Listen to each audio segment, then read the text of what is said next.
Hello दोस्तों, स्वागत है आपका अपने यूट्यूब चैनल पर। आज हम दोस्तों वीडियो हिंदी गद्यांश से जो है डालेंगे चैप्टर नंबर 4 डॉक्टर भागवत चरण उपाध्याय जी का। दोस्तों कहेंगे ये गद्यांश से जो है प्री बोर्ड क्लास 10th में जो है 6 अंक का पूछा जाता है, जिसके लिए हमें संदर्भ और रेखांकित अंश की व्याख्या और गद्यांश से संबंधित एक प्रश्न पूछा जाता है और प्रश्नों के हमें उत्तर देने होते हैं। इसके लिए हमको 6 अंक प्राप्त किए जाते हैं। दोस्तों वीडियो शुरू करने से पहले मैं आपको बता दूं कि अगर आप हमारे चैनल पर नए हों तो चैनल को सब्सक्राइब कर लें और बेल आइकन को ऑन कर लें, ताकि आने वाली हर एक वीडियो सबसे पहले आप तक पहुंच सके। तो चलिए टाइम को वेस्ट न करते हुए आज का अपना वीडियो शुरू करते हैं। देखेंगे यह अजंता डॉक्टर भागवत चरण उपाध्याय जिंदगी को मौत के पंजों से मुक्त कर उसे अमर बनाने के लिए आदमी ने पहाड़ काटा है। किस तरह इंसान की खूबियों की कहानी सदियों बाद आने वाली पीढ़ियों तक पहुंचाई जाए, इसके लिए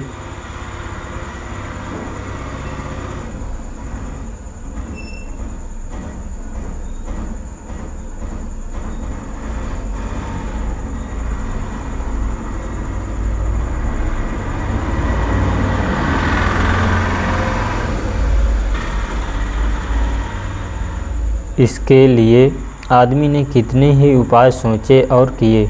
उसने चट्टानों पर अपने संदेश खोदे, ताड़ों से ऊंचे, धातुओं से चिकने पत्थर के खंभे खड़े किए, तांबे और पीतल के पत्थरों पर अक्षरों के मोती बिखेरे और उसके जीवन मरण की कहानी सदियों के उतार पर रखती चली आ रही है, जो आज हमारा अमानत विरासत बन गई है। इसी गद्यांश से संबंधित प्रश्न पूछे गए हैं। उपयुक्त अवतरण का संदर्भ, रेखांकित अंश की व्याख्या।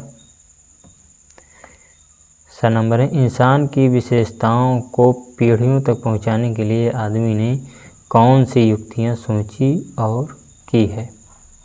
अथवा पूछ आ सकता है कि मनुष्य ने अपनी धरोहरों को किस प्रकार संयोज कर रखा है। उत्तर है, तो पहले हम हेडिंग डालेंगे, संदर्भ लिखेंगे, उत्तर का नंबर डाल के संदर्भ। प्रस्तुत गद्यांश हमारी पाठ है पुस्तक हिंदी के गद्य खंड में संकलित अजंता नामक पाठ से लिया गया है। इसके लेखक डॉक्टर भागवत चरण उपाध्याय हैं। को रेखांकित अंश की व्याख्या करना है। अपने जीवन को मृत्यु के चंगुल से स्वतंत्र करके उसे अमर बना देने की कामना मनुष्य अनादिकाल से करता चला आ रहा है। वह केवल कामना ही करता नहीं आ रहा है, वरन इसके लिए निरंतर अथक प्रयास भी करता रहा है। वह अपने परिवार शरीर को तो अमर न बना सका, किंतु अपने जीवन के अविस्मरणीय पलों को अमर बनाने में अवश्य सफल रहा है। इसके लिए उसने पर्वत की गुफाओं को काटकर अपने जीवन के उन पलों को में घेर कर उन्हें सदैव के लिए अमर कर दिया। इसके अतिरिक्त भी मनुष्य ने अपनी विशेषताओं की कहानी से नदियों बाढ़ आने वाली पीढ़ियों का परिचय कराने के लिए अनेक उपाय सोचे और उनको मूर्त रूप भी प्रदान किया।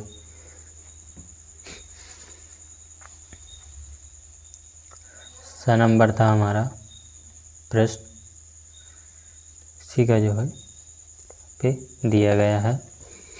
प्रश्न था हमारा,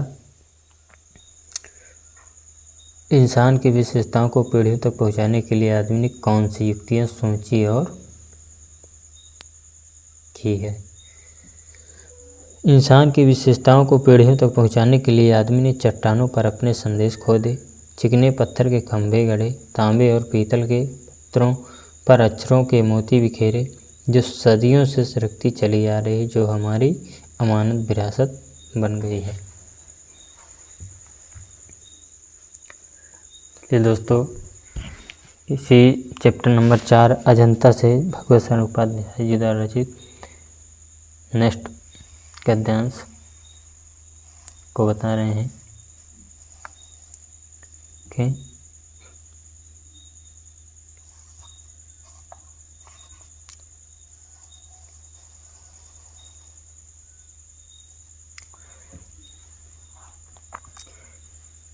कितना जीवन बरस पड़ा है इन दीवारों पर, जैसे फसाने अजायब का भंडार खुला पड़ा हो। कहानी से कहानी बनती चली गई, बंदरों की कहानी, हाथियों की कहानी, हिरणों की कहानी, कहानी क्रूरता और भय की, दया और त्याग की। जहाँ बेरहमी है वहीं दया का भी समुद्र उमड़ पड़ा है, जहाँ पाप है वहीं क्षमा का स्रोत फूट पड़ा है।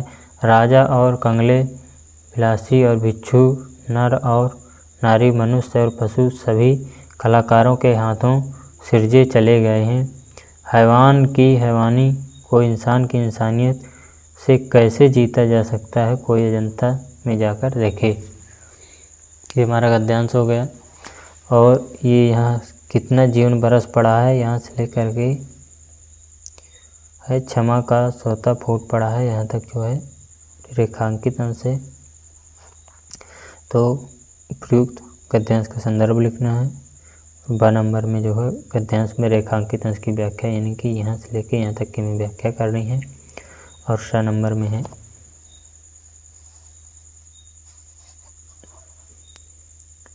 भित्ति चित्रों पर मनुष्य के कौन कौन से भाव अंकित हैं, कलाकारों के हाथों में क्या क्या चले गए हैं, कलाकारों ने किसके जीवन का चित्रांकन किया है। दोस्तों देखेंगे, पहले हम संदर्भ लिखेंगे। प्रस्तुत गद्यांश हमारी पाठ्य पुस्तक हिंदी के गद्य खंड में संकलित अजंता नामक पाठ से लिया गया है। इसके लेखक डॉक्टर भगवत शरण उपाध्याय हैं। फिर हमें रेखांकित अंश की व्याख्या कर देनी है।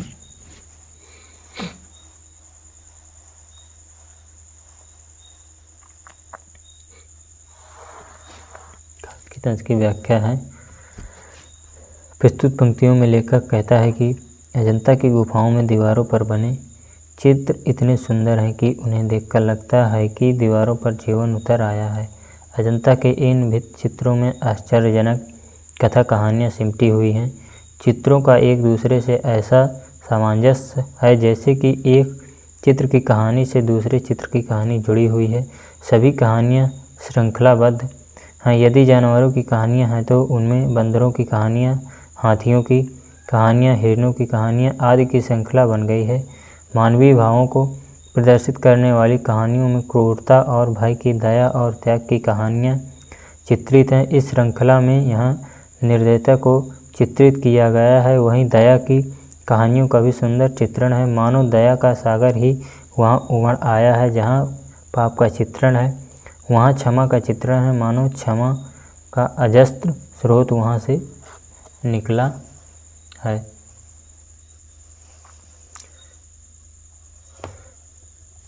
नेक्स्ट हमारा उत्तर है, प्रश्न पूछा गया था 6 नंबर में पहला कि भित्ति चित्रों पर मनुष्य में कौन कौन से भाव अंकित हैं। आप देखेंगे, दीवारों पर बने चित्र राजा, कंगले, भिक्षु, नर, नारी, मनुष्य और पशु संबंधित हैं। उनमें हैवान की हैवानी को मनुष्य की मनुष्यता से कैसे जीता जा सकता है दर्शाया गया है। कलाकारों ने बुद्ध के जीवन की प्रधान घटनाओं का ऐसा चित्रांकन किया है कि आंखें अटक रही हैं, के नाम का नाम ही नहीं लेती हैं।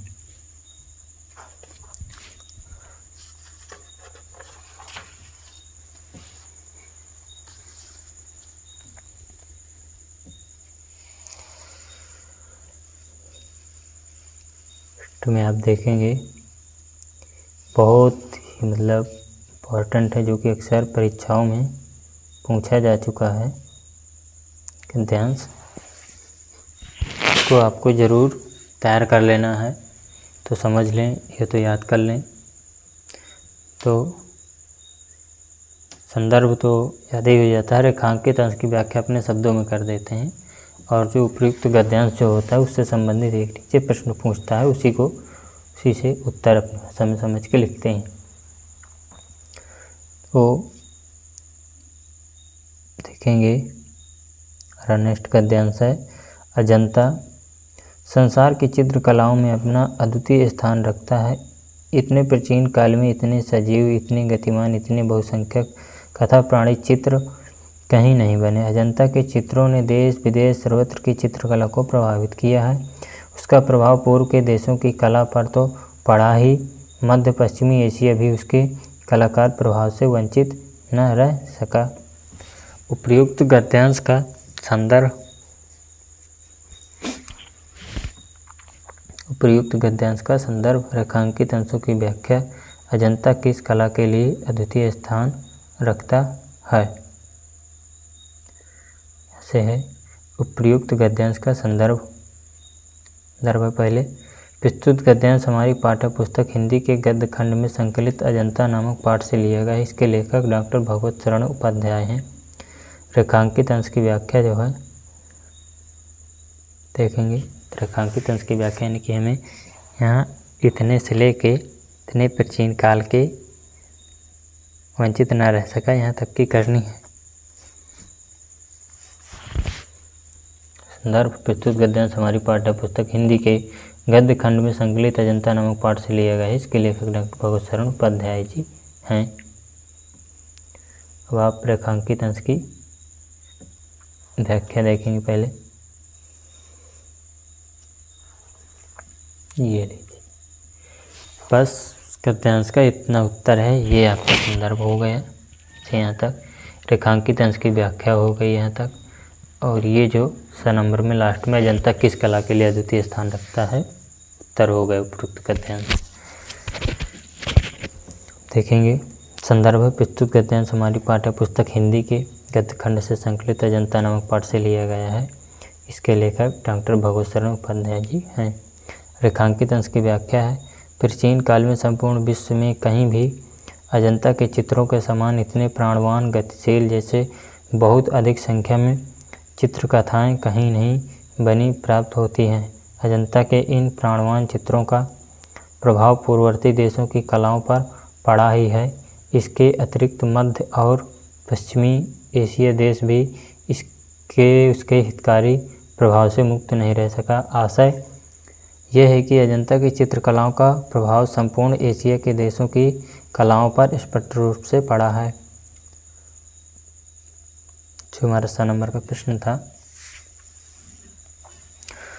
हमारा, अजंता किस कला के लिए अद्वितीय स्थान रखता है। उत्तर में लिख देना है 7 नंबर डाल के, अजंता चित्रकला के लिए अद्वितीय स्थान रखता है।